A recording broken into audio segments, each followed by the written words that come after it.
You can experience. ಅಂದರೆ ಏನು, ನಿಮ್ಮೊಳಗೆ ಫ್ರೀಡಮ್ ಅನಿಸುತ್ತೆ. Feel the feeling of this gratitude that creates 0.1 hertz. ಅಂದರೆ ನಿಮಗೆ ಕೇಳದೇ ಇರುವಂತಹ ಹಾರ್ಟ್ ಬೀಟ್ ಏನಿದೆ ಅದು ನಿಮಗೆ ಒಂದು ರೀತಿ ಸೇಫ್ ನಾನು ಅಂತ ಒಂದು ಫೀಲಿಂಗ್ ಕೊಡುತ್ತೆ. ಅಷ್ಟು ನಾರ್ಮಲಾಗಿ ಹಾರ್ಟ್ ಬೀಟ್, ಪಲ್ಸ್ ಬೀಟ್ ಎಲ್ಲ ಇರುತ್ತೆ. Slow your breath and feel the safety ಒಂಥರ ಆ ಟೈಮ್ನಲ್ಲಿ ಹೇಗೆ ಅನಿಸುತ್ತೆ ಹಾಗೆ ಗ್ರ್ಯಾಟಿಟ್ಯೂಡ್ ಅನ್ನೋ ಫೀಲಿಂಗ್ ನಿಮಗೆ ಆ ಥರ ನಿಮ್ಗೆ ಕೊಡುತ್ತೆ, ಫೀಲ್ ಕೊಡುತ್ತೆ. ಅದಕ್ಕೆ ಮೊದಲು ಶಿಫ್ಟ್ ಯುವರ್ ಕಾನ್ಷಿಯಸ್ನೆಸ್, ಹೊರಗಡೆಯಿಂದ ಎಲ್ಲಿದ್ರೂ ಫೋಕಸ್ನ ನಿಮ್ಮ ಮೈಂಡ್ ಆ್ಯಂಡ್ ಹಾರ್ಟ್ ಬಗ್ಗೆ.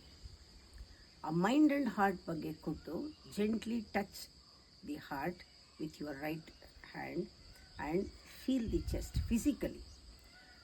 And your awareness goes to that point, anahata. Then breathe slowly. Your awareness goes through this. This is a key. ಇಲ್ಲಿ ಡೋರ್ ಇದೆ ನಿಮ್ಮದು, ಇಲ್ಲಿ ಕೀ ಇದೆ.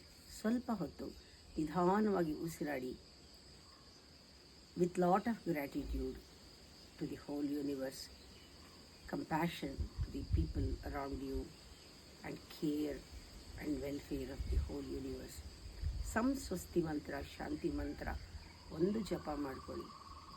This is how your day should begin.